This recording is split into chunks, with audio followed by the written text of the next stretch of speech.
This is the Global Podcast Network, where executives and professionals connect, share, and inspire. Stay tuned for the conversations that drive success.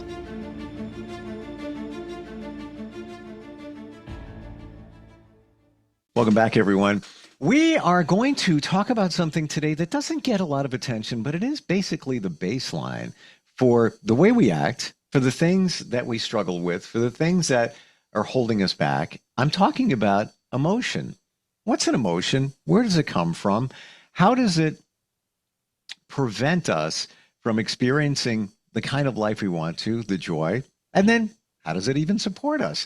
She has spent over 4 decades caring for thousands of patients in hospitals, critical illness to end of life, and has taken what she's learned there to help people move their lives forward through holistic healing and health coaching as well. Dr. Nen Huang is back with us. How are you doing today? I'm doing very well, thank you. And thank you for the listeners. We appreciate everybody being here. If you found us, there's probably a reason. You're probably doing a search of podcasts and come up with a couple of keywords and found us. The word emotion, let's get the definition of that. What exactly is an emotion? The emotion briefly defined as what do you feel? You are feeling about object, anything, about anything.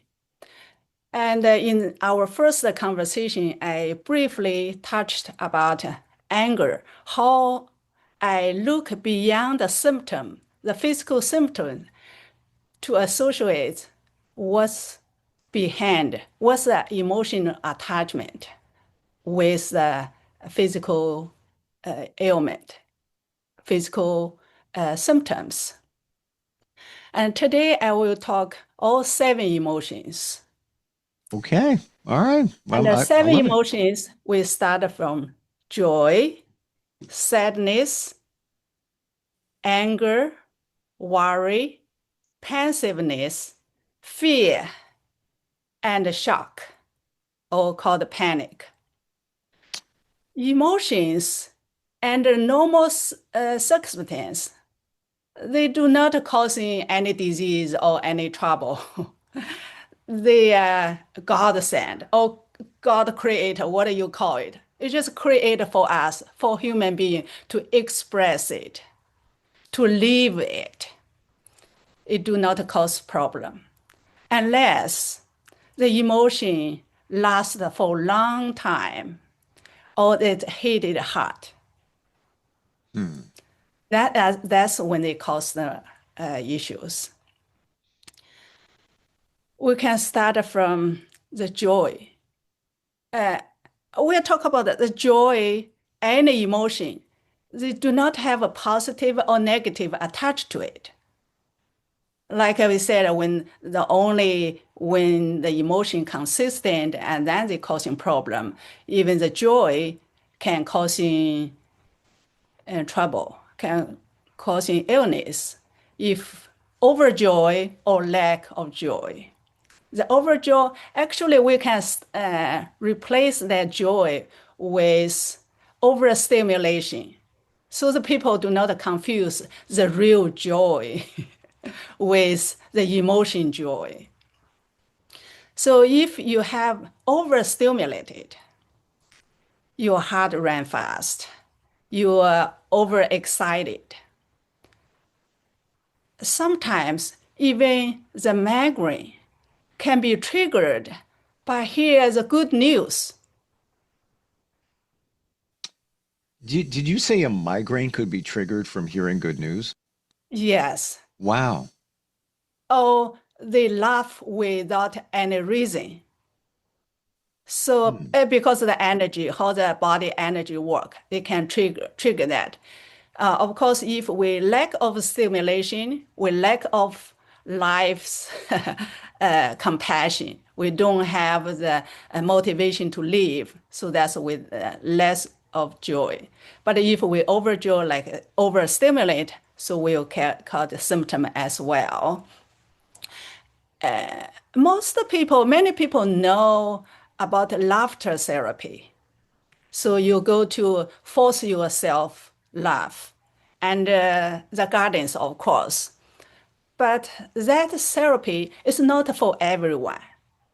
If your heart is weak, the heart here means a broad concept than just merely in the structure or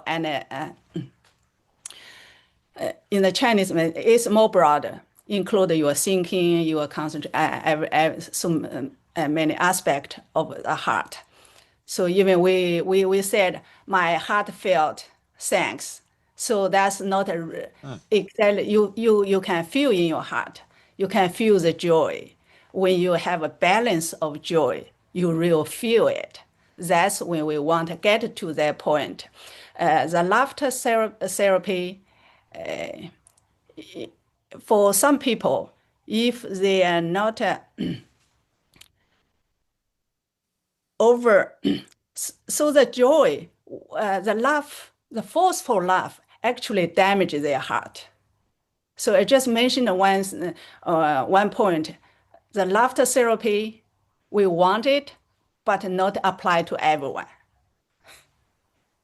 Wow. They say laughter is the best medicine. Yeah. Hmm. So that's correct. I only wanted to mention about not to everyone, some people, and then we can talk about in another time what kind of people cannot that there will Sure. be a long discussion about the symptoms and all the mechanism of how the laugh affect your body affect. Yeah. So Well, we still interesting. want to laugh. These things that we label as emotions, many of them, I was unaware that Uh-huh. fear is an emotion. Yeah, Wow. yeah. So, and next we can talk about the anger. Can Sure. we talk about anger now? Because I just had this debate with some friends, Okay. and I want your feedback on this.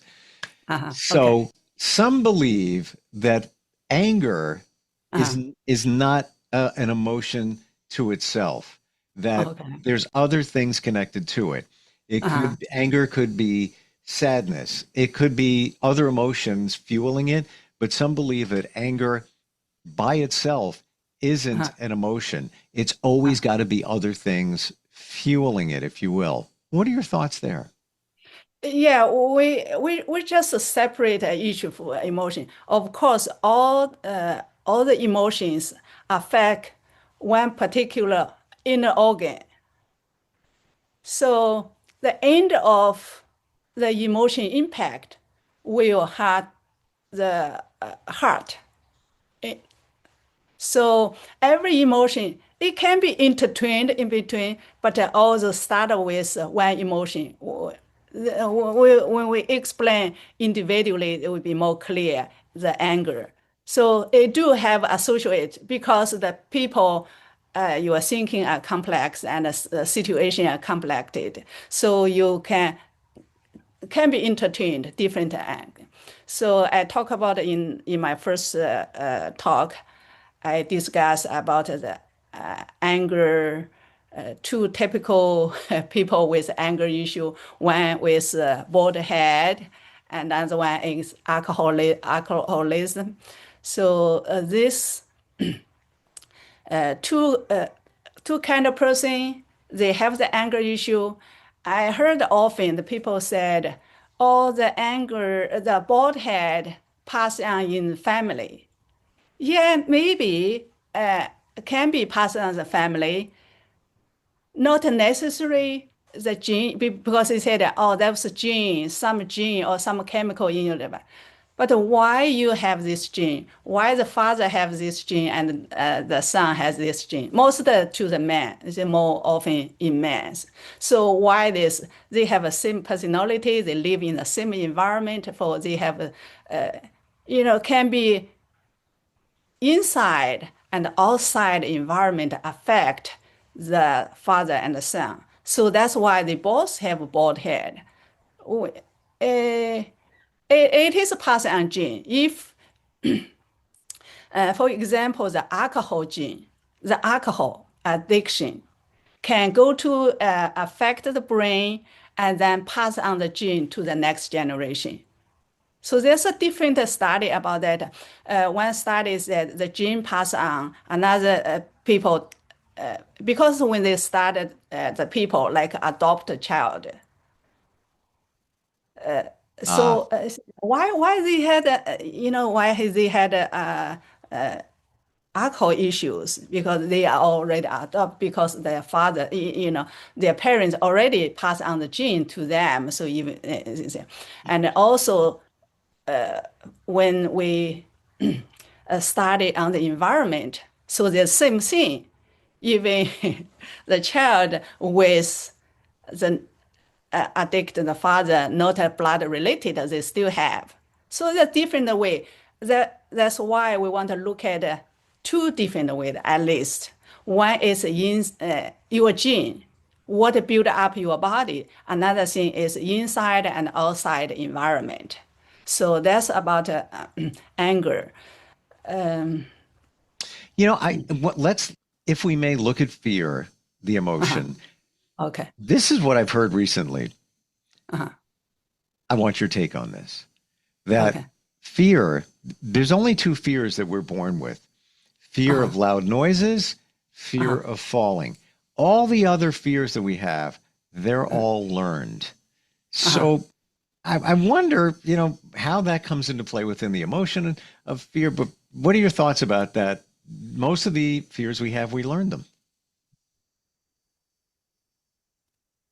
We, I would say the commonly we call somebody anxiety.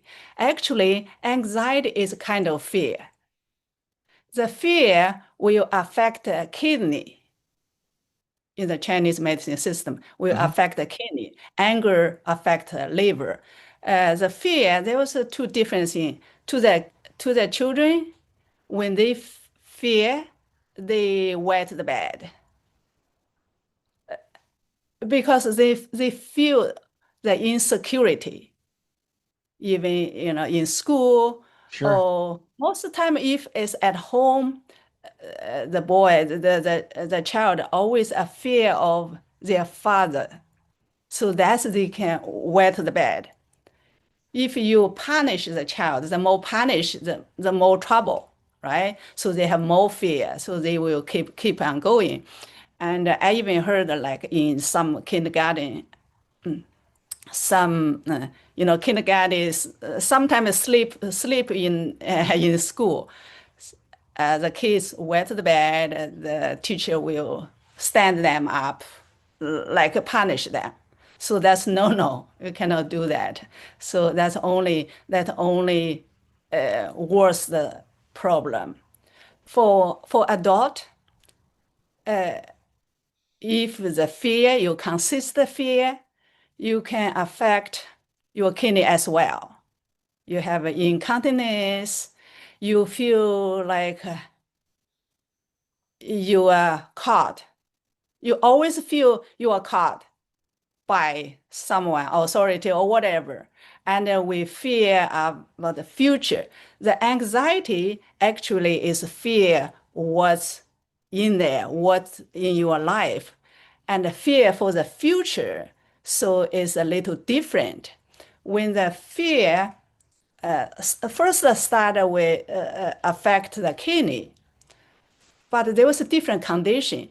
If the heart condition, heart is strong, so they will brought up a real fire because the heart is fire, the kidney, the fear is water. So if the heart is weak, so they will be opposite. The symptoms show and manifest is opposite of what you see. For example, the menopause, the hot flashes, that can be you lack of water element. You maybe have the fear inside in there. So that was one emotion come with that. But you have to say that water essence to support the kidney symptom. Of course, emotion affect the inner organ, the inner organ issue also affect the emotion. So it's go around, affect each other, not go only one way, it both ways. That's a fear. I only want emphasize on that when your heart, the different condition or different manifestation when you have fear. So when your heart is strong or when your heart weak. And I want to talk about the sadness as well. Sadness included grief and regret. Regret is very complex emotions. Regret may be included anger in there, sadness in there, worry in there, many different emotions combined, regret. If you regret your past or certain you always regret in the past, what you didn't do, what you do in the past, then the grief, I do have a patient how a grief affect her. So she was able to do the lung function test because it needed deep breathing. So I found out her last grief was there holding her breathing. She could not breathe. That's why when you have sadness, you cannot breathe in, you feel discomfort on your shoulder, on your chest, and even you have dry skin.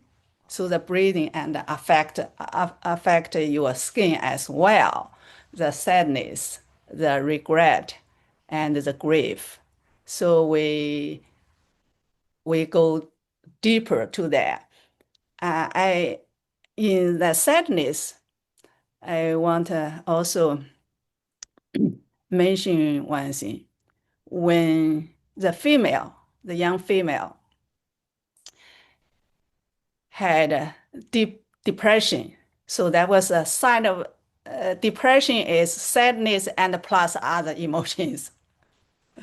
So they can cause amenorrhea, which means stop the period, menstrual period.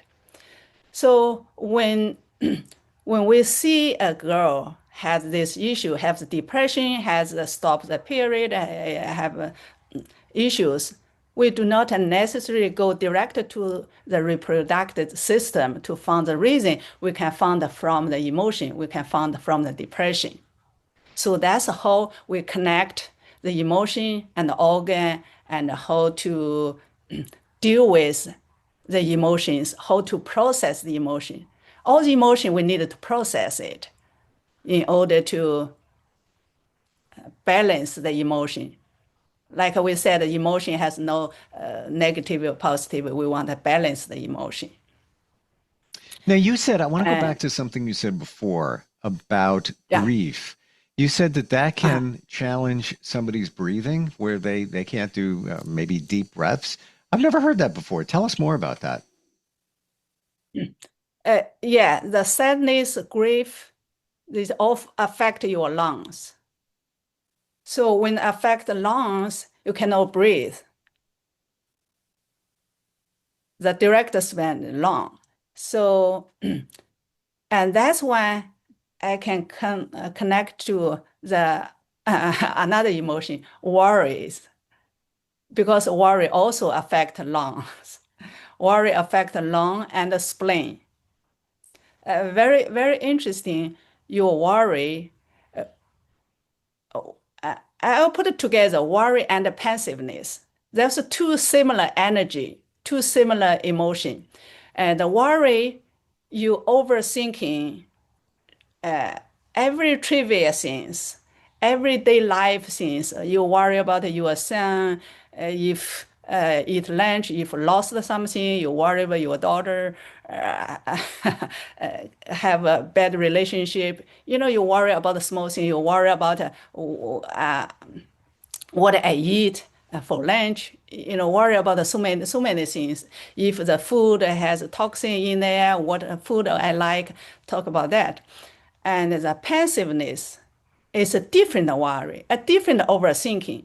Pensiveness more focused on one thing. Let's say if they more think of a life instead of live the life when they overthinking or over pensiveness. So they affect lung and the spleen. From the spleen, and you will feel indigestion and epigastric discomfort. Again, pale skin can also from the weak spleen and also from the worry. And you might see people overthinking, the face kind of pale. It's no color, it's a pale. It's a different color. I talk about face color. I want to associate with the fear associated with the kidney. And when the kidney affect, the face color will be dark, very dry and dark. And because the kidney also adjusts the water. I've been studying Chinese medicine, doctor, for the last year or so. And it's amazing how a lot of the challenges we have directly correlate to organs in the body that we don't even pay attention to, such as the spleen.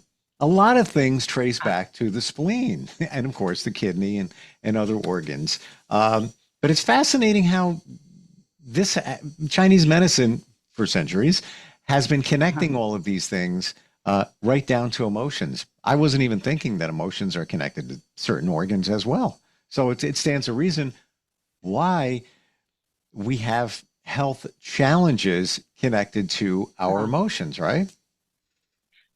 I'll give you an example how emotion can affect workplace. You might heard this thing. Oh, she's like that. That's her personality. He tells lies. He make up stories, right? You may heard that. All this kind of thing, I call the verbal violence. Verbal violence was considered by leadership or outsider as just their personalities. But to the insiders, to the people around, they are emotionally affected. Especially in the workplace, because you work every day, so you see this person. And this kind of person often are a workaholic, and the leaders like them because it seems like they work a lot. They spend a lot of at work. But actually, when they are there, others fear go to work or have emotional stress to go to work. Some people might just leave that environment. Some people might just have a fear in their mind all the time, emotion all the time. For a long time can trigger heart attack, can trigger stroke. So that's all we call normalize as their personalities. I want people to know, whoever working with that in the leadership want to emphasize, want to look at these people, just correct that. It's not, do not say just that personality. There's no personality can allow to affect others, to damage others, right? So you can be a different personality, but you don't have the right to harm others. So we're gonna press the pause button there because we are out of time. Learned a lot today about emotions. Gotta tell you, doctor, I had no idea fear and joy are emotions. Amazing. How do we connect with you if somebody wants to do even a clarity call, maybe looking at their emotions and how it impacts their health? Want to talk to you about coaching. How do we do that? Yeah, get on my website and I have a clarity call, Dr. Nen Huang, health.coach. Just a reminder, .coach, and it's DR, not DOCTOR, DRNENHUANG, health.coach. Thank you for the insight today. Yeah. Learned a lot. This Chinese medicine is pretty amazing once you harness the power of it. Looking forward next time we get together. Thank you so much. This is the Global Podcast Network, where executives and professionals connect, share, and inspire. Stay tuned for the conversations that drive success.